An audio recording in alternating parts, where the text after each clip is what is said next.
बोलिए सद्गुरु देव की जय। वीतराग परम पूज्य श्री साहिब जी, सम्माननीय प्रिय भाइयों एवं प्यारे बच्चों, सद्गुरु कबीर कहते हैं, वस्तु अंतय खोजय अंतय, क्यों कर आवै हाथ, सज्जन सोई सराहिए जो पारख राखे साथ। किसी चीज़ की खोज करनी हो तो जो जहाँ है वहीं खोजा जाए तो वो मिलेगा, लेकिन चीज़ कहीं है और खोजा कहीं जा रहा है तो वो नहीं मिलेगी। चाहे जितना खोजें, चाहे जितना बड़े बड़े लोग खोजें और चाहे जितना प्रकाश जला के खोजें, लेकिन वो नहीं मिलेगी। तो खोज वहीं होनी चाहिए जहाँ चीज़ की संभावना है।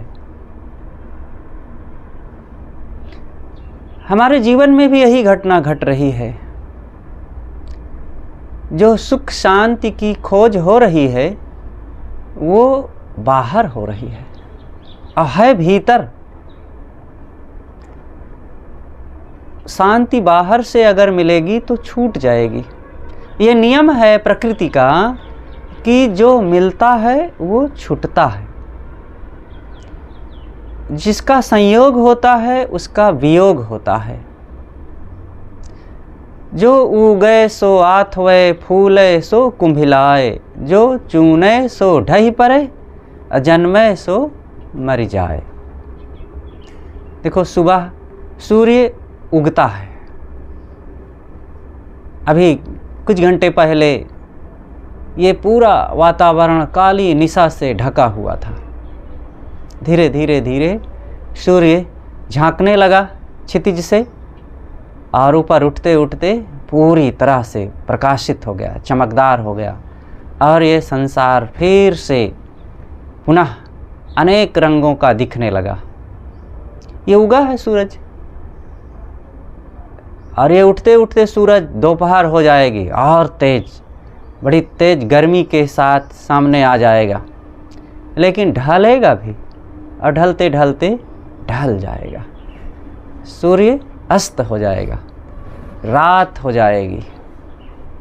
ऐसे ही सब चीज़ों की बात है। कोई जन्म लेता है, छोटा सा मासूम कोमल सा बच्चा होता है, यहाँ तक कि नवजात बच्चा, उसको उठाने में बड़ी दिक्कत होती है। कहीं उसका हाथ पैर न टेढ़ा हो जाए, कहीं फिसल न जाए, कहीं गिर न जाए, कैसे उठाएं, कैसे पकड़ें। लेकिन वही बच्चा धीरे धीरे बढ़ते बढ़ते बड़ा हो जाता है और जो बैठ नहीं पाता था, जो चल नहीं पाता था, जो खड़ा तक नहीं हो पाता था, जो बोल नहीं पाता था, वही घंटों बैठा रहता है, वही दौड़ता है, वही घंटों घंटों बोलता रहता है। ऐसा समय आता है, लेकिन ये ऐसे बना नहीं रहता, उसमें फिर बदलाव आता है। फिर एक समय ऐसा आता है कि फिर वो बैठ नहीं पाता, पड़ा रहता है, बोल नहीं पाता, बस मूक हो जाता है, चलना फिरना एकदम मुश्किल हो जाता है। जो सैकड़ों किलोमीटर चल सकता था और वाहनों का सहारा लेकर हजारों लाखों किलोमीटर की यात्रा करता था, उसी के लिए एक दिन ऐसा समय आ जाता है कि घर की चौखट तक पहुंचना कठिन हो जाता है। ये संसार की सच्चाई है। इससे कोई आँखी मींजे अपनी और आँख छिपाना चाहे तो छिपा ले। कोई आँख छिपाए तो क्या बच जाएगा? नहीं बच सकता है। जो सच है सो सच है, तो या तो उसका मुकाबला करें या तो उससे बचने के लिए इधर उधर भागें। और भाग सकते नहीं, कहाँ जाएंगे? कोई मृत्यु से भाग करके बचना चाहे, कैसे बच पाएगा? कोई उपाय है? अरे रोज रोज तो मृत्यु हो रही है, इसमें किसी को घबराहट नहीं होनी चाहिए कि अरे साहब ये क्या बात सुनाने लग गए सुबह सुबह। ये वास्तविकता है। देखो सबका बचपना खत्म, बचपना गया। अब उस बचपना को जो दीपू जी घुटने के बल चलते रहे होंगे और प्रथम बार जब खड़े हुए होंगे सबको बड़ी खुशी हुई होगी, और जब 4 कदम चले होंगे पहली बार तो वाह अरे हमारा बच्चा तो चलने लगा। अब वो दिन बीत गए, वो समय समाप्त हो गया। किशोरावस्था बीत जाती है, जवानी भी आ जाती है, लेकिन वह भी बीत जाती है।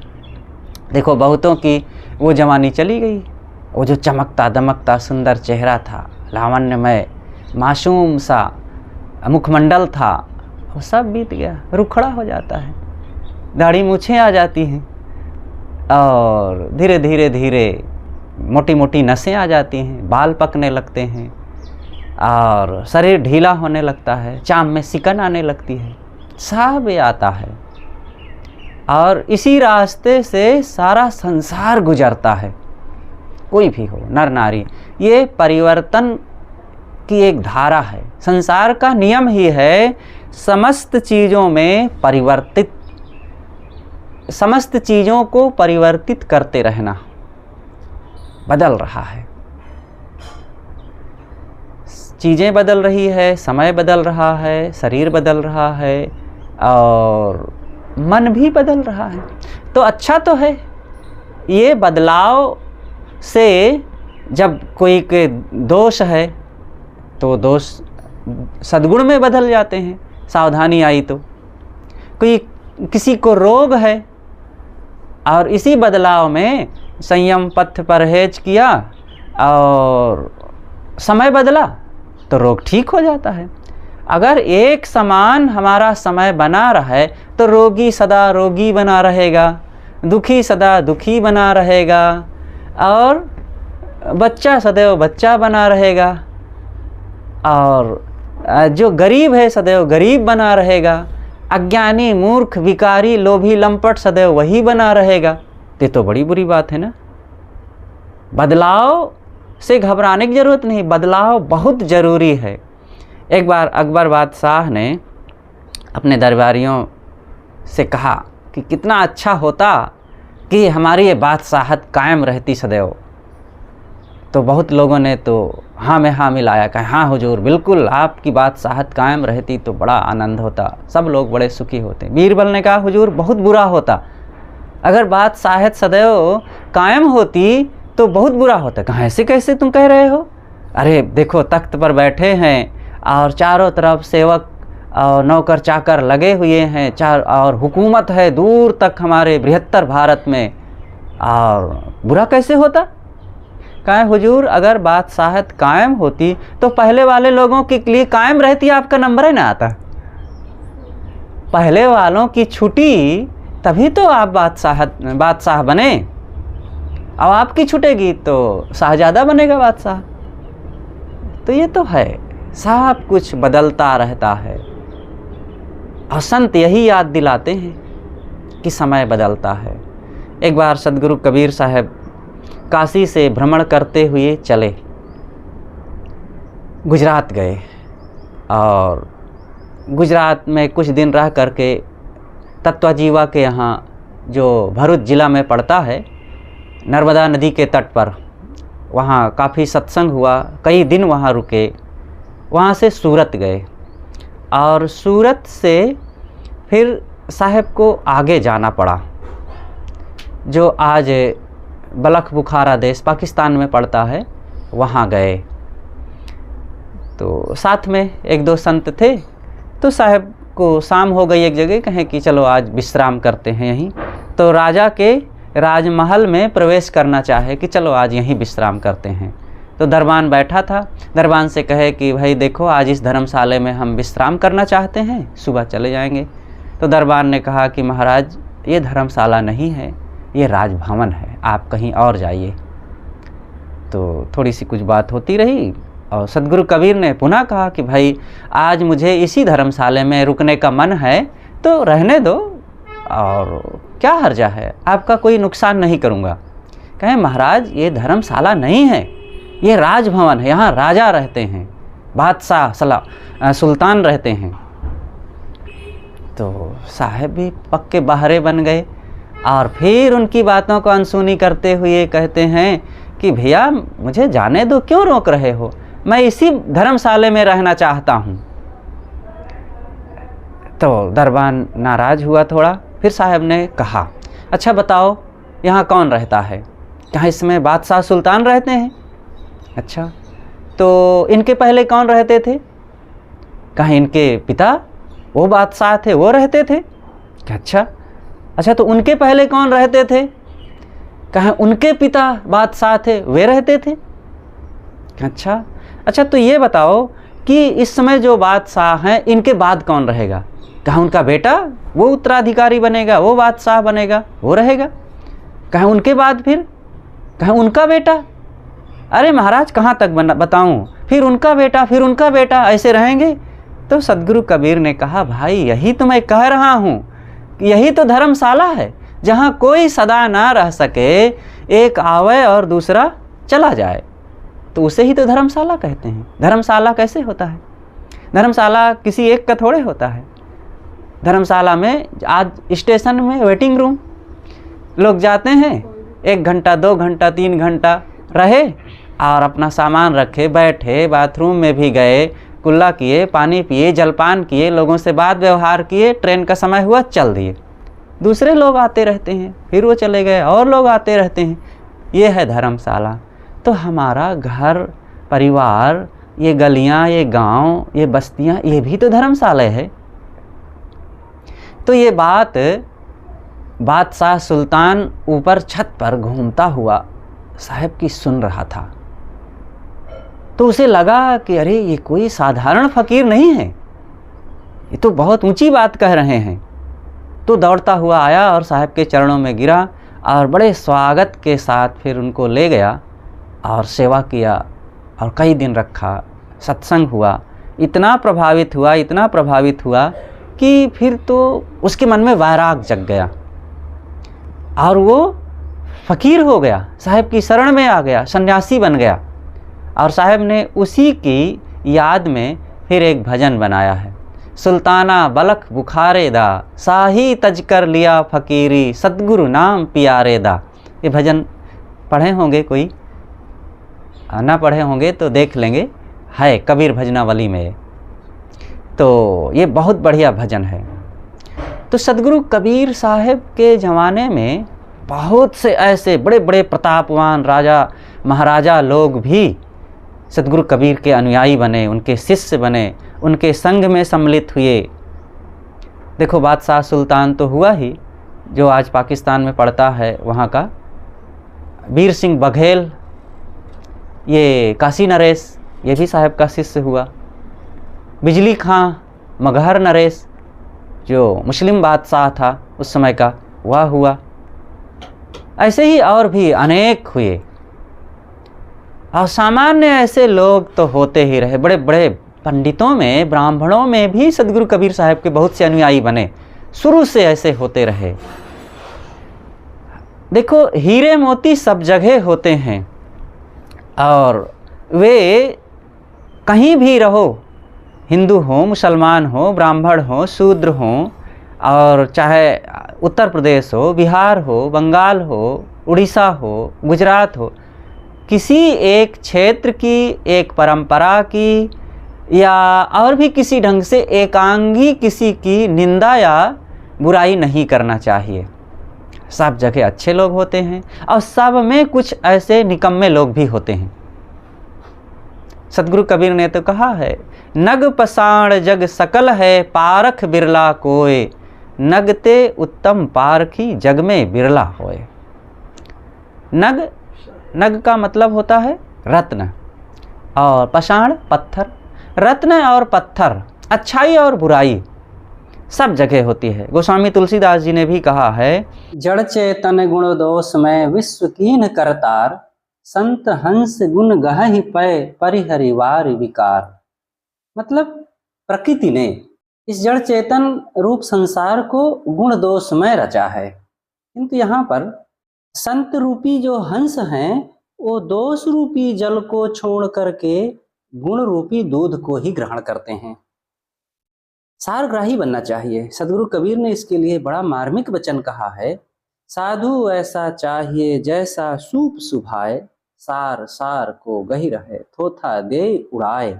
सूप जैसे सार वस्तु को अपने पास रखता है, ऐसे ही हर नर नारी को अपने कल्याण की बात, जीवन सुधार की बातों को अपने जीवन में धारण करना चाहिए। तो अच्छे और बुरे सब जगह होते हैं, तो हमें सब जगह से सारग्राही बन करके सार लेना चाहिए और विनम्र हो करके सद्गुरु संतों की शरण में जा करके अपने आप को पहचानना चाहिए।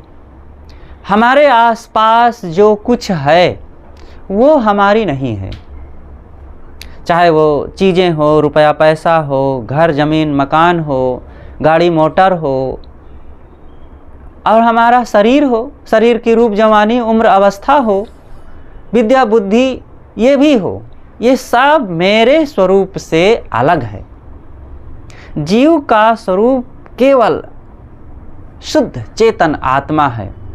इसके साथ जो चारों तरफ लिपटा हुआ है, मान सम्मान, नाम रूप, पद अधिकार, घर धन, गांव देश, जाति गोत्र, ये सब बाहरी चीज़ें हैं। सबको अपने व्यक्तिगत का मतलब नैष्ठिक चेतन स्वरूप का बोध होना चाहिए। हम शरीर से जुड़े हैं, बाहर से कोई पूछता है आपका क्या नाम है, कहाँ रहते हैं, तो बताना पड़ता है। हमारा नाम है राम, रमेश, सुरेश, दिनेश, महेश, जो भी नाम है, गीता, सीता, प्रिया, पूजा, जो कोई नाम हो ये बताना पड़ता है। कहाँ रहते हैं बताना पड़ता है, कौशाम्बी में रहते हैं, इलाहाबाद में रहते हैं, फरीदाबाद में रहते हैं, दिल्ली में रहते हैं, ठीक है। लेकिन आत्मिक रूप से अगर विचार किया जाए या कोई पूछे तो फिर हम राम नहीं हैं, रमेश, सुरेश, दिनेश, महेश, गीता, सीता नहीं हैं, और फरीदाबाद में, कौशाम्बी में, इलाहाबाद में, दिल्ली में नहीं रह रहे हैं।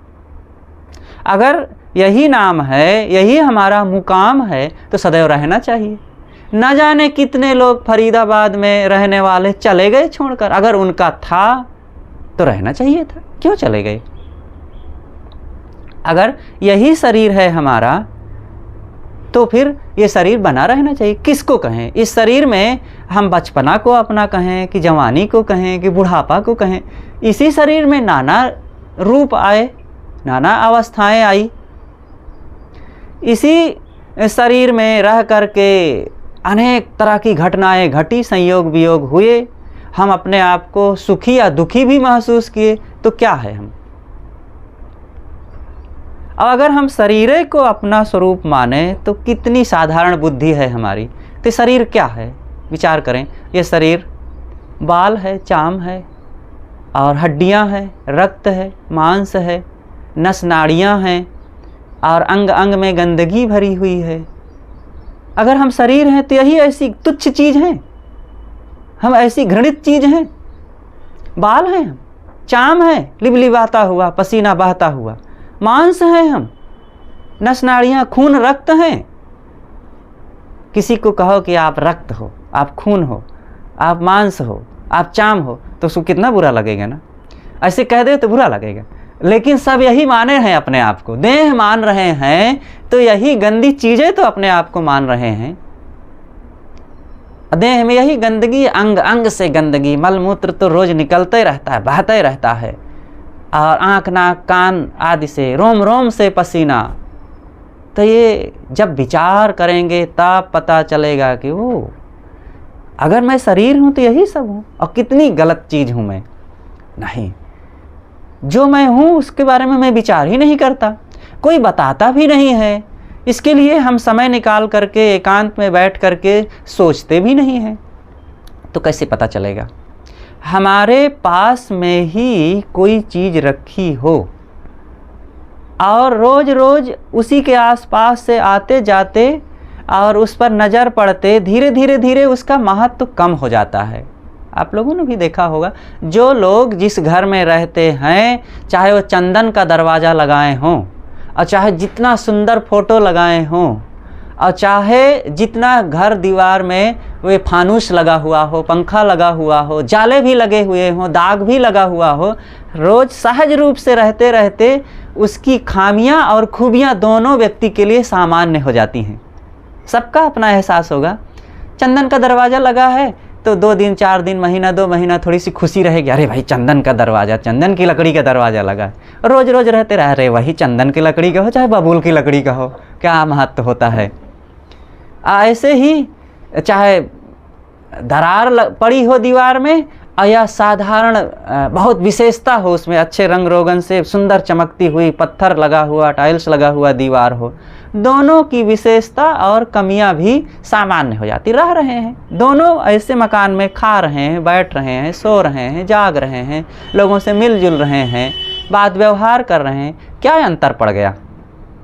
तो ऐसा करने से उनकी खूबियाँ नहीं पता चलती है, तो ये तो बाहर की चीज़ है। ऐसे हमारे जीवन की भी बात है।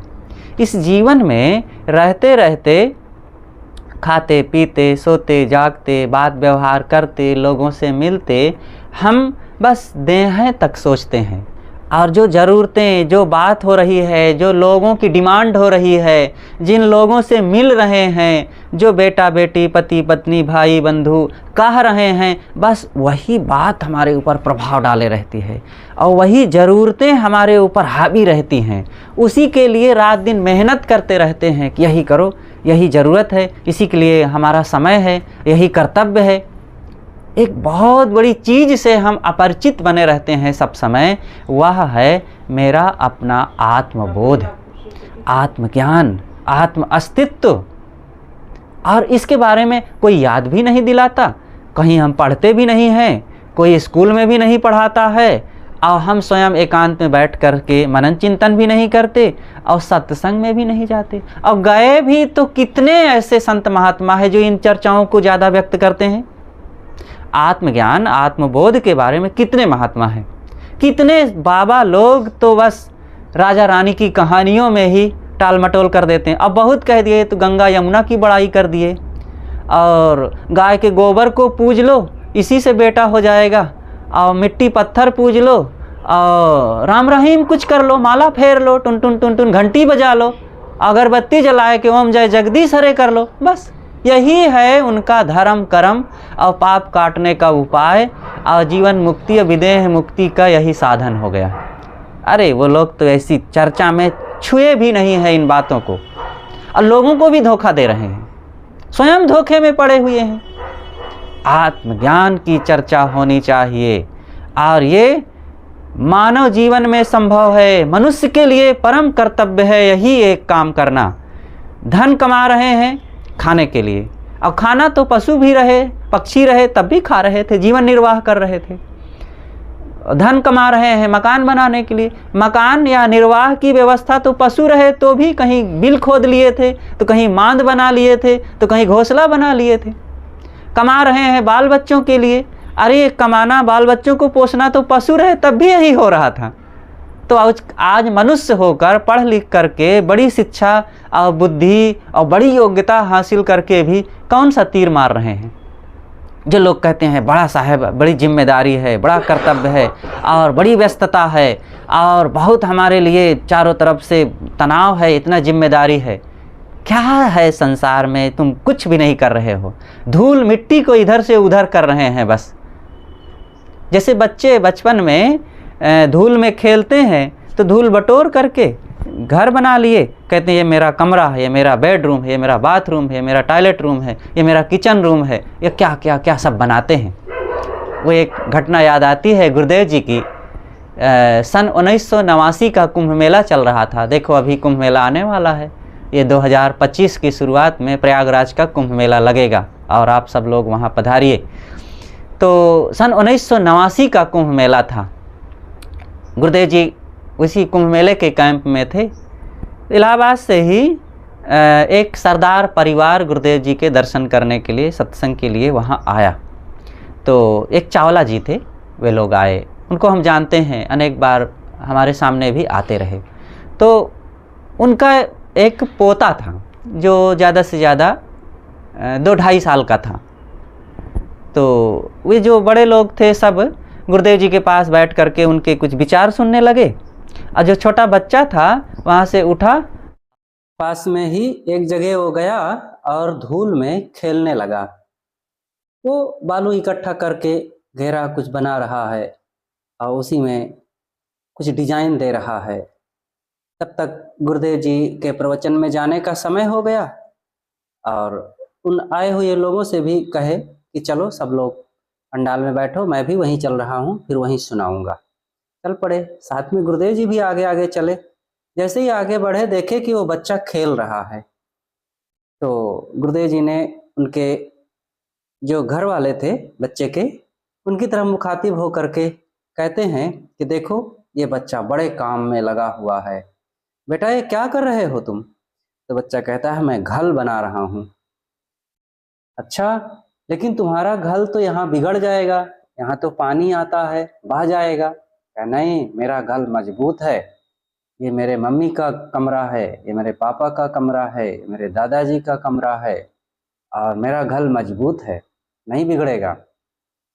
तो गुरुदेव जी हंसने लगे और कहते हैं देखो ये बच्चा घर बना रहा है और इसके घर को हम बिगाड़ दें तो ये नाराज हो जाएगा, इसको बहुत दुख होगा, इसकी व्यवस्था में लगा है ना, ये बच्चा है। ऐसे ही ये बड़े कहलाने वाले लोग भी जो घर बना रहे हैं, इस बच्चे के घर से बढ़ करके उनका थोड़े, इसका घर आजकल में थोड़े दिनों में बिगड़ जाएगा और जो हम लोग घर बना करके बड़े बड़े बना करके बैठे हैं, रह रहे हैं, वो कितने दिन हमारे साथ रहेगा? वह भी तो छूट जाएगा और उससे भी तो एक दिन हम दूर चले जाएंगे।